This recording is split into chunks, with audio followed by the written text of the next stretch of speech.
Good morning to all of you. Retail banking, Unit 2. Unit 2 માં 3 chapter છે, જેમાંથી first અને થર્ડ ચેપ્ટરની ઓવરઓલ આપણે ડિસ્કશન કરી ગયા છે. સેકન્ડ ચેપ્ટર છે પ્રોડક્ટ ડેવલપમેન્ટ પ્રોસેસ. એની અંદર આપણે એકાદ બે ટોપિક જે ન્યૂ બેઝ પર છે એની આપણે ડિસ્કશન કરવા જઈ રહ્યા છે. First of all, product development પ્રોસેસની અંદર આપણે ઇક્વેશન બની ગયા હતા product life cycle. In product life cycle, we study that કે કોઈ પણ રિટેલ બેંક છે નવી સર્વિસ માર્કેટની અંદર ઇન્ટ્રોડ્યુસ કરે તો એની સર્વિસ કયા કયા તબક્કામાંથી પાસ થાય છે એ જે ઇન્ફોર્મેશન આપણને પ્રોવાઈડ કરે છે એને આપણે કહીએ છીએ પ્રોડક્ટ લાઈફ સાયકલ. જેમાં 5 પ્રકારના સ્ટેજ આપણે ડિસ્કશન કરી ગયેલા છે. ઇન્ટ્રોડક્શન સ્ટેજ કે જેની અંદર પર્ટિક્યુલર રિટેલ બેંક દ્વારા જે સર્વિસ ઇન્ટ્રોડ્યુસ કરવામાં આવે છે પહેલી ત્યારે એ જે શરૂઆતના તબક્કામાં કામ કરે છે એને ઇન્ટ્રોડક્શન સ્ટેજ કહેવાય છે. બીજું છે ગ્રોથ સ્ટેજ. એ લેવલની અંદર ધીમે ધીમે કસ્ટમર એ સર્વિસની ડિમાન્ડ વધતી જાય. જેમ જેમ લોકોને જાણકારી મળે, અવેરનેસ મળે, તેમ તેમ એ લોકો એ સર્વિસની ડિમાન્ડ વધુ ને વધુ કરતા જાય. ત્યારે તમારી એ સર્વિસ ગ્રોથ સ્ટેજ પર પહોંચે. અને એક તબક્કો એવો આવે કે જેની અંદર દરેક કસ્ટમર તમારી એ દરેક સર્વિસને દરેક કસ્ટમર યુઝ કરતો થઈ જાય, અવેર થઈ જાય, જાણકાર મળી જાય અને ઇઝીલી તમારી એ સર્વિસ માર્કેટની અંદર લોકો યુઝ કરતા થઈ જાય, જેને મેચ્યોરિટી સ્ટેજ કહેવાય. ત્યાર પછીનો એક તબક્કો આવે કે જેની અંદર સ્ટેગ્નેન્ટેશન સ્ટેજ આવે કે તમારી એ પ્રોડક્ટ ના તો લોકો દ્વારા વધારો થાય ના તો ઘટાડો થાય. એના એ લેવલ ઉપર સ્ટેબલ લાંબા શોર્ટ પીરિયડ ટાઈમ સુધી એક તબક્કાની અંદર એ લેવલની અંદર એ તમારી પ્રોડક્ટ ચાલ્યા જ કરે. જ્યાં આગળ નવી કોઈ સર્વિસીસ પણ ના હોય અને કસ્ટમર જે ઓલરેડી તમારી આ સર્વિસ યુઝ કરે છે એમાં કસ્ટમર નંબર ઓફ કસ્ટમર ની પણ સંખ્યામાં વધારો પણ ના થાય. જે ચાલે છે એ ચાલ્યા કરે. એના એ લેવલ પર તમારી પ્રોડક્ટ રહે, કસ્ટમર એના એ જ સંખ્યામાં રહે. અને ત્યારબાદ જ્યાં બીજી બાજુ તમારું એક બાજુ નવી પ્રોડક્ટ આવે માર્કેટની અંદર અને ત્યાં આગળ તમારી આ જે કેટલાય સમયથી મળતી રેગ્યુલર બેઝ ઉપર યુઝ થતી જે સર્વિસ છે એ લોકો ધીમે ધીમે એને ઓછો વપરાશ કરે અને નવી સર્વિસની ડિમાન્ડ વધારે કરે. તો એ જે સ્ટેજ છે જેને આપણે કહીએ છીએ ડિક્લાઇનિંગ સ્ટેજ. બરાબર છે. હવે આના બેઝ ઉપર જ આગળ આ ક્વેશ્ચન તો મેં તમને ચલાવી દીધો છે અને ત્યાર પછી એના રિલેટેડનો ટોપિક છે dependent of product life cycle.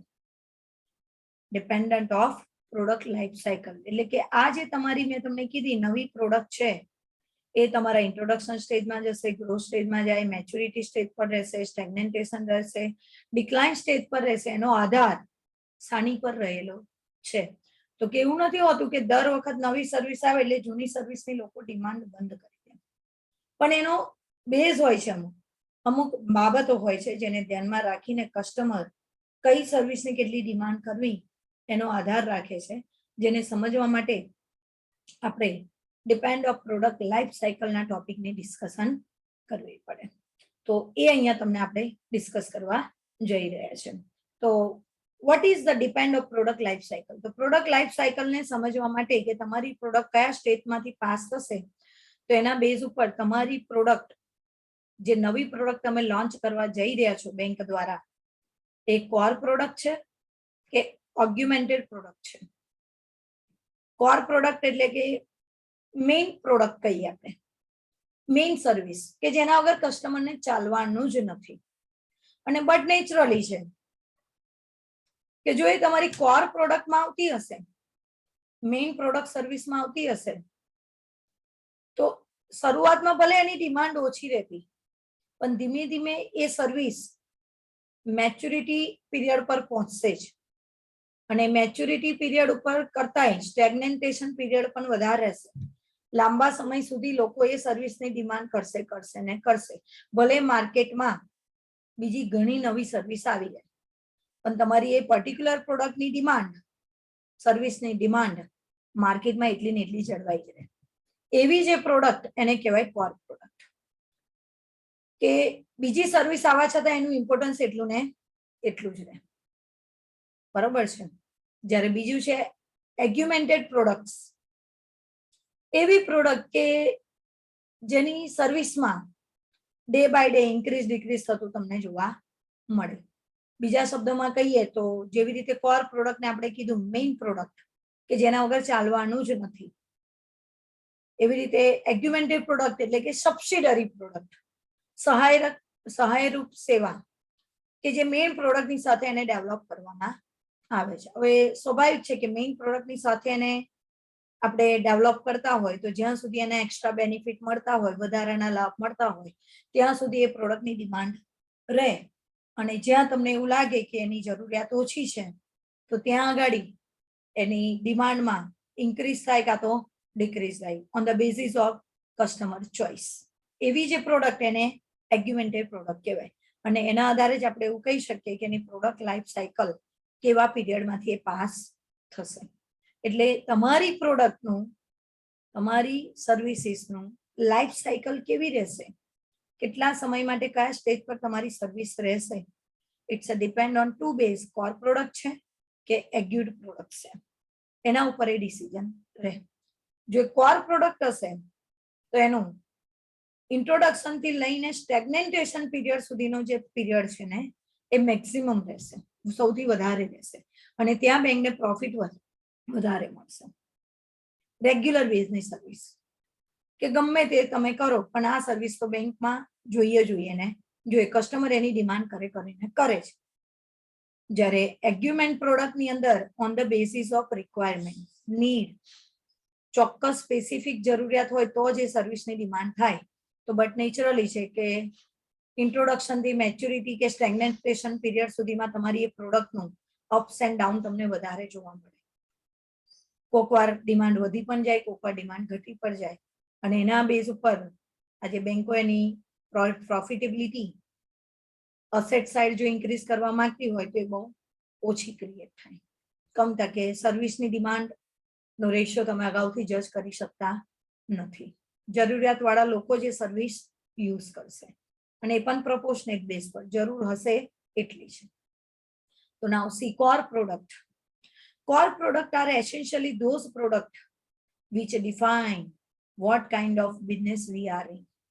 Retail bank તરીકે તમે કયા પ્રકારનો બિઝનેસ કરવા માંગો છો અને એ બિઝનેસ આપણે જોઈ ગયા આગળ ફર્સ્ટ યુનિટમાં પણ તમે જોઈ ગયા, આની અંદર પણ પાછલા ટોપિકમાં આની અંદર અગેન એની ડિસ્કશન આપી છે કે એસેટ સાઇડ અને લાયબિલિટી સાઇડ ને અધર આસ્પેક્ટ કે જેની અંદર તમે કયા પ્રકારની સર્વિસીસથી તમારી બેંકની માર્કેટમાં સ્પેસિફિક ઓળખ ઊભી કરવા માંગો છો.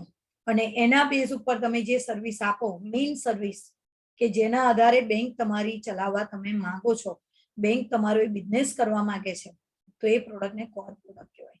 હવે જનરલી આપણે કોઈ પણ રિટેલ બેંકનો બિઝનેસ જોવા જઈએ તો બે પ્રકારનો બિઝનેસ હોય. કયો? તો કે ડિપોઝિટ અને બોરોવિંગ. બરોબર છે. કલેક્શન કરવાનું એક્સ્ટ્રા ફંડનું ડિપોઝિટ ફોર્મમાં અને જરૂરિયાત વાળાને બોરો કરી દેવાનું, ધિરાણ કરવાનું. જે એની કોર પ્રોડક્ટ છે, મેઇન પ્રોડક્ટ છે, મેઇન સર્વિસીસ છે, એના ઉપર જ દરેક બેંક ચાલતી હોય છે મેજોરિટી. હા, સ્પેસિફિક ફાઇનાન્શિયલ ટર્મમાં હોય તો ફાઇનાન્શિયલ ટર્મમાં ખબર છે તો કે એનું બોરોવિંગ છે મોર્ગેજના બેઝ ઉપર. બરોબર છે. તો એક એનો સ્પેસિફિક બિઝનેસ કહેવાય કે જેને ધ્યાનમાં રાખીને જ, કન્સિડરેશન કરીને જ બેંકો આ સર્વિસને ડેવલપ કરતી હોય. In the banking scenario some of the core product are saving bank, common જ છે બધું. કરંટ અકાઉન્ટ જે પહેલા ચેપ્ટરમાં બધા ડિટેલ બની ગયા, term deposit, recurring deposit, cache credit, overdraft, retail loans, term loan, draft et cetera. આ બધા કોમન રેગ્યુલર બેંક સાથે જોડાયેલા વર્ડ્સ છે જે અત્યાર સુધી તમે અલગ અલગ સ્ટાન્ડર્ડમાં અલગ અલગ ટોપિક વિશે આપણે સ્ટડી કરી ચૂક્યા છે. આ બધી પ્રોડક્ટ કોર પ્રોડક્ટ કહેવાય જે રોજ જ દરેક બેંકમાં દરેક જગ્યાએ તમને અવેલ હોય છે. નેક્સ્ટ છે augmented product, that is product with increase value of banks. એટલે કે જેમ જેમ બેંકના ટ્રાન્ઝેક્શન વધે, નંબર ઓફ કસ્ટમર વધે, તેમ તેમ એની સર્વિસીસમાં વધારો કરતા જાય. એને એગ્યુમેન્ટેડ પ્રોડક્ટ કહેવાય. Augmented product are product which are developed from formal product by combining two core product. બે અલગ અલગ કોર પ્રોડક્ટ ને કમ્બાઈન કરીને જે નવી પ્રોડક્ટ તમે ક્રિએટ કરો એને એગ્યુમેન્ટેડ પ્રોડક્ટ કહેવાય. And adding value to the product in terms of benefit and comforts to the customer. અને આ પ્રોડક્ટ ક્રિએટ કરવા પાછળનો પર્પઝ એક જ હોય કે બેંકને એના દ્વારા એક્સ્ટ્રા લાભ મળે. બરોબર છે? કયા? ઇકોનોમિકલી, ફાઇનાન્શિયલી, બધા જ અલગ અલગ ફોર્મમાં સર્વિસ આપો એટલે એના સર્વિસ રેટના કારણે બેંકને ઇન્કમ અર્નિંગ જનરેટ કરી શકે. અને બીજું કે કસ્ટમરને એનાથી કમ્ફર્ટ મળે. કસ્ટમરની જે જરૂરિયાતો છે સર્વિસીસ ઓરિએન્ટેડ, એ જરૂરિયાતો તમે અલગ અલગ ફોર્મમાં શું કરી શકો? સેટિસ્ફાઈડ કરી શકો. બાકી મેઇન બેઝ જોવા જાવ તો કોર પ્રોડક્ટ જ તમને જોવા મળે. The agreed product when availed by the customer will result in some value addition to the customer. અને જેમ જેમ તમે એગ્યુડ પ્રોડક્ટ વધારો, અવેલ કરો, કસ્ટમર માટે પરમિટ કરો, પ્રોવાઈડ કરતા થાવ, એનું પરિણામ શું મળે? Will result in sum value addition to the customer. એટલે કસ્ટમરના આઈ પોઈન્ટ ઓફ વ્યૂ, કસ્ટમરની નજરમાં તમારી જે વેલ્યુ છે બેંક તરીકેની, પ્રેસ્ટીજ છે સર્વિસ ઓરિએન્ટેડ, એ સર્વિસ ઓરિએન્ટેડ વેલ્યુમાં વધારો થાય. એટલે કસ્ટમરને એક સેટિસ્ફેક્શન વધારે ક્રિએટ થાય કે ના, મારી બેંક મને આ સર્વિસ આપે છે. એટલે વધારે તમારી કોર પ્રોડક્ટ કે બીજી પ્રોડક્ટને લેવા માટે, એ સર્વિસને મેળવવા માટે વધુ ને વધુ તમારી જોડે કનેક્ટેડ રહે. The concept of augmented product had changed over the years and will continue to change. એટલે કે જે આ એગ્યુડ પ્રોડક્ટનો કન્સેપ્ટ છે, કસ્ટમર ઓરિએન્ટેડ જે સર્વિસ છે, એ મે બી એવું બને કે ઘણા વર્ષો સુધી એક જ પ્રકારની લાંબા સમય સુધી તમને સર્વિસ મળતી રહે, અથવા તો કન્ટિન્યુ ટુ ચેન્જ, અથવા તો થોડા થોડા સમયે as per the customer choice. બરોબર છે? તમારા કસ્ટમર એકદમ એડવાન્સ હોય, બરોબર છે, it match with today scenario, વર્તમાન પરિસ્થિતિથી મેચ થઈને ચાલવા વાળા હોય, તો આવા સંજોગોમાં તમારી એ સર્વિસ થોડા સમયની અંદર ચેન્જ પણ થઈ જાય, થોડા પીરિયડમાં બદલાઈ પણ જાય. દેટ મીન્સ શોર્ટ પીરિયડની અંદર તમારે ચેન્જ કરવી પડે, because the customer is a demand different types of services. In the present day scenario, a core saving bank will include an ATM and debit card. Core saving point of view જોવા જાવ તો બેંકોએ અત્યારે ATM card ને debit કાર્ડની service and a chequebook, આ service તો provide કરે જ છે રેગ્યુલર બેઝ ઉપર. And augment product will include internet banking. અને એની સાથે, બરોબર છે, ATM card, debit card, chequebook નો મતલબ શું છે? વિથડ્રોલ માટે જ છે. તે કોર પ્રોડક્ટ તો મળે જ છે, પણ કસ્ટમરની સર્વિસને ધ્યાનમાં રાખીને વધારાની સર્વિસ પ્રોવાઈડ કરવા માટે આ જ કોર પ્રોડક્ટના આધારે બેંકો કઈ સર્વિસ આપે છે તમને? ઇન્ટરનેટ બેન્કિંગ આપે છે, મોબાઈલ બેન્કિંગ આપે છે, and group health life insurance product tagged to it. એટલે કે બેંકો દ્વારા હેલ્થ ઇન્સ્યોરન્સ માટેની સ્કીમો આપે, બરોબર છે, પછી હેલ્થ લાઈફ ઇન્સ્યોરન્સ માટેની સ્કીમો આપે. એ બધી સર્વિસીસ કન્વિનિયન્સી માટે, કસ્ટમરની રિક્વાયરમેન્ટને સેટિસ્ફાઈડ કરવા માટે બેંકો દ્વારા આપવામાં આવતી હોય છે. તો એ બધી એગ્યુમેન્ટેડ પ્રોડક્ટ તરીકે ઓળખાશે. ઓકે, તો આ રીતે ડિપેન્ડન્ટ ઓફ પ્રોડક્ટ લાઈફ સાયકલમાં બે આવે: કોર પ્રોડક્ટ, મેઇન પ્રોડક્ટ, અને એગ્યુમેન્ટેડ પ્રોડક્ટ, સબસિડરી પ્રોડક્ટ. બરોબર છે? હવે ટોપિક આપણે ડિસ્કસ કરીએ છીએ product lines of a Banker. Product lines of a Banker એટલે કે કોર પ્રોડક્ટ અને જે આપણે હમણાં સ્ટડી કરી એગ્યુમેન્ટેડ પ્રોડક્ટ, એ બેઝના આધારે કઈ મેઇન પ્રોડક્ટના નીચે કઈ કઈ સર્વિસીસ કેવી રીતે કામ કરે છે એનું ડાયાગ્રામેટિક રિપ્રેઝન્ટેશન દ્વારા આખી અલગ અલગ સર્વિસ, એટલે બેઝ જોવા જાવ તો મેં તમને એટલે પહેલા જ કીધું કે મેઇન બેઝ સર્વિસીસ તો કોર પ્રોડક્ટ જ છે, પણ એને ધ્યાનમાં રાખીને, કસ્ટમરને ધ્યાનમાં રાખીને એક જ સર્વિસના બેઝ ઉપર કઈ અલગ અલગ પ્રકારની સર્વિસીસ તમે ક્રિએટ કરો છો, તો એક આખું સર્વિસનું ગ્રુપ ક્રિએટ થાય છે જેને કહેવાય છે પ્રોડક્ટ લાઇન્સ ઓફ બેંકર.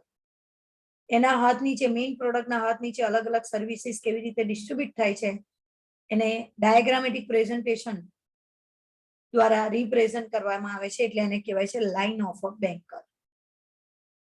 તો એ ટોપિક આપણે અત્યારે ડાયાગ્રામ સુધી આપણે ડિસ્કસ કરીએ છીએ, કારણ કે ડિટેલ તો બધું તમે ભણી ગયા છો એનું એ જ છે, બરાબર છે. તો ઇન્ટ્રોડક્શન આપ્યું છે. જો to be successful in a retail banking, any bank has to understand different segment and develop appropriate product to meet this segment.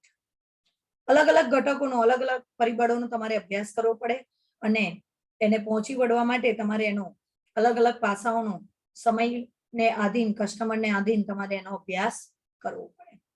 The different product cater to different segment, એટલે કે ડિફરન્ટ પ્રોડક્ટને ધ્યાનમાં રાખીને, અલગ અલગ પ્રોડક્ટને ધ્યાનમાં રાખીને એને અલગ અલગ સેગમેન્ટમાં, અલગ અલગ ભાગમાં એને વિભાજિત કરવામાં આવે છે. કેટર એટલે કે વિભાજિત કરવામાં આવે છે. There are certain product like core product which cater serve to all segment, એટલે કે જે આપણે ઓલરેડી જોઈ ગયા કે એક ભાગ પાડ્યો કે કોર પ્રોડક્ટ ને એબિડન્ટ પ્રોડક્ટ, બરાબર છે. મેઇન પ્રોડક્ટ અને સબસિડરી પ્રોડક્ટ, આવા બે ભાગ પાડે. તો એને બીજા પેટા ભાગમાં એને ડિવાઈડ કરવામાં આવશે. Likewise, different banker maker their different products in a different names through they have common features. એટલે કે આની આ સેવાઓ, આની આ સર્વિસીસ અલગ અલગ રિટેલ બેંકો દ્વારા અલગ અલગ નામ હેઠળ કસ્ટમરને પ્રોવાઈડ કરવામાં આવે, પણ નામ ચેન્જ હોય એટલે તમને એવું લાગે કે સર્વિસ અલગ છે, બાકી બેઝ જોવા જાઓ તો ફીચર્સ તમને એક જેવા જ જોવા મળે. મેઇન ફીચર બેઝ સેમ જ હોય. The idea of this is to make the customer identify the bank with the particular name of the product which is termed as a branding. અને આ જે આઈડિયા છે જેના આધારે કસ્ટમર પોતાની બેંકને એની બ્રાન્ડ નેમના આધારે ઓળખે છે કે ના મારી, એટલે કે એનાથી તમારી બેંકની બ્રાન્ડ માર્કેટની અંદર ક્રિએટ થાય છે કે ના આ પ્રકારની બેંક એટલે આ પ્રકારની સર્વિસ પ્રોવાઈડ કરે છે. એનાથી એક ક્રેડિટ પર્ટિક્યુલર રિટેલ બેંકની માર્કેટમાં ક્રિએટ થતી હોય છે, એનું બ્રાન્ડ નેમ બનતું હોય છે કે સર્વિસ તો કે આ બેંકની, આ સર્વિસ માટે આ બેંકમાં જ જવાય. This is the brand. એ શાના આધારે ક્રિએટ થઈ? તમારી કોર પ્રોડક્ટ અને અબિડન્ટ પ્રોડક્ટના આધારે, બરોબર છે. Branding initiate by banks which help them to develop definite business through that product by developing product specific strategies, and that they do that exercise for different product. બરોબર છે. જે મેં તમને કીધું કે આ બ્રાન્ડિંગ ઇનિશિયેટિવ શાના માટે? તો કે બેંક પોતાના નામને માર્કેટની અંદર બધા કરતા આગળ લઈ જવા માટે છે, અને એના માટે એ પોતે જે સર્વિસ આપે છે એ સર્વિસને અલગ રીતે પ્રોવાઈડ કરવા માટેની એક વ્યૂહરચના બનાવે, સ્ટ્રેટેજી બનાવે, અને એના દ્વારા કસ્ટમરને એવું ઇન્ફોર્મ કરે કે અમારી સર્વિસ બીજા કરતા અલગ છે, અને આ રીતે પોતાના કસ્ટમરને અટ્રેક્ટ કરે. This product include core product as well as augmented product. કીધું ને છેવટે એ પ્રોડક્ટ બેમાંથી એકમાં જ જાય, કાં તો કોર પ્રોડક્ટમાં જાય કાં તો એગ્યુમેન્ટેડ પ્રોડક્ટમાં જાય. લેટ અસ બ્રેકેટની ઇન્ફોર્મેશન જરૂર નથી. ઓકે, તો now let us try to explain the different types of product normally marketed by banks. Product can be broadly classified into following. એટલે કે આ રીતે તમે રિટેલ બેંકની કોઈ પણ પ્રોડક્ટ લઈ લો તો એને મેઇનલી પોતાની બ્રાન્ડ ક્રિએટ કરવા માટે બેંકો એને 3 સર્વિસીસમાં ડિવાઈડ કરે છે. ડિપોઝિટ પ્રોડક્ટ, જેને આપણે પહેલા ચેપ્ટરમાં ભણી ગયા, લાયબિલિટી પ્રોડક્ટ, એની જ વસ્તુ છે મેં તમને કીધું. અસેટ્સ પ્રોડક્ટ, જેને બીજે શબ્દમાં કહેવાય retail credit product, borrowing, loans and advances, બરોબર છે. અને ત્રીજી છે અધર પ્રોડક્ટ એન્ડ સર્વિસીસ. અને એ જ વસ્તુ ડિટેલ પાર્ટ આપ્યો છે, એટલે મેં તમને કીધું કે એનો ચાર્ટ સમજાવું છું. થિયરિટિકલ ડિટેલ તમે વાંચશો તો તમને ખ્યાલ આવી જશે. તો પહેલો પાર્ટ છે ડિપોઝિટ પ્રોડક્ટ ઓર લાયબિલિટી. પહેલો પાર્ટ લાયબિલિટી હોય તો લાયબિલિટીને કેવી રીતે અલગ અલગ ભાગમાં કેટેગરાઇઝ કરવામાં આવે છે. તો તમે અહીંયા જોઈ શકો છો ડિપોઝિટ પ્રોડક્ટ. તો ડિપોઝિટ કરવા માટે બેંકો જનરલી 3 પ્રકારના અકાઉન્ટ્સની સર્વિસીસ આપે છે. સેવિંગ અકાઉન્ટ, કરંટ અકાઉન્ટ અને ટર્મ ડિપોઝિટ અકાઉન્ટ. હા, લેટેસ્ટમાં 4થી સર્વિસીસ ચાલુ કરી છે જે પહેલા ચેપ્ટરની અંદર પણ તમને ભણાઈ હતી, એ છે રિકરિંગ ડિપોઝિટ અકાઉન્ટ. પણ એ સ્પેસિફિક પર્પઝ માટે તમે એને ક્રિએટ કરી શકો છો. એટલે basically public oriented, customer oriented જોવા જાવ તો આ 3 સર્વિસીસ મેઇન ડિપોઝિટ પ્રોડક્ટ માટે આપવામાં આવે છે. એમાં ડિમાન્ડ ડિપોઝિટ. તો ડિમાન્ડ ડિપોઝિટ એટલે કે સૌથી વધારે ડિમાન્ડ જો હોય આ 3 ડિપોઝિટ પ્રોડક્ટની અંદર સૌથી વધારે બેંક અકાઉન્ટની ડિપોઝિટ વધારે હોય છે, કરંટ અકાઉન્ટ CA અને સેવિંગ અકાઉન્ટ SA. એટલે ઉપર નામ લખ્યું છે ડિમાન્ડ ડિપોઝિટ તરીકે સૌથી વધારે માંગ રહેતી હોય તો CA SA ડિપોઝિટ એટલે કરંટ અકાઉન્ટ અને સેવિંગ અકાઉન્ટ. તો કરંટ અકાઉન્ટમાં પાછા 2 ભાગમાં ડિવાઈડ થાય છે. કરંટ અકાઉન્ટને 2 ભાગમાં ડિવાઈડ થાય છે, કોર કરંટ અકાઉન્ટ અને augmented current account. Core current account એટલે શું? તો કે basic current account with chequebook, કે જે બિઝનેસમેન ડેલી પોતાના ટ્રાન્ઝેક્શન કરવા માટે ડાયરેક્ટ બેંક પાસે કરંટ અકાઉન્ટ ઓપન કરાવે અને ચેકબુક દ્વારા જે ટ્રાન્ઝેક્શન કરે. એમાં ડેબિટ કાર્ડ કે એવા બધાનો એ લોકો યુઝ ના કરે, ચેકબુક જ યુઝ કરે. એટલે ડાયરેક્ટ સર્વિસ થઈ ગઈ, એટલે એને કોર કરંટ અકાઉન્ટ કહેવાય. જ્યારે એગ્યુમેન્ટેડ કરંટ અકાઉન્ટની અંદર તો કે basic current account with chequebook એ તો ખરું જ, એની જોડે જોડે એ લોકો કઈ સર્વિસ યુઝ કરે તો કે value addition like tagged insurance cover. Current અકાઉન્ટના બેઝ ઉપર બિઝનેસ માટે જ એ લોકો એમાંથી એ ઇન્સ્યોરન્સ ક્રિએટ કરાવે.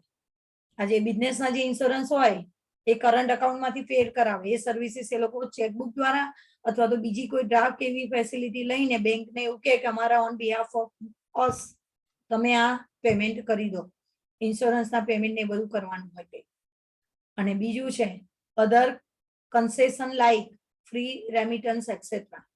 ફ્રી રેમિટન્સ એટલે કે તમે જે બધી ગવર્મેન્ટના ટેક્સીસ ને બધું ભર્યા હોય તો એની જે બધી સર્વિસીસ રેન્ડર કરવાની તો એ બધા બેનિફિટ બેંકો દ્વારા એ પોતે કસ્ટમર મેળવે. જે કામ એમને કલેક્શન કરવાનું રિબેટ ને બધું એ બધું બેંકો એમને પ્રોવાઈડ કરી આપે.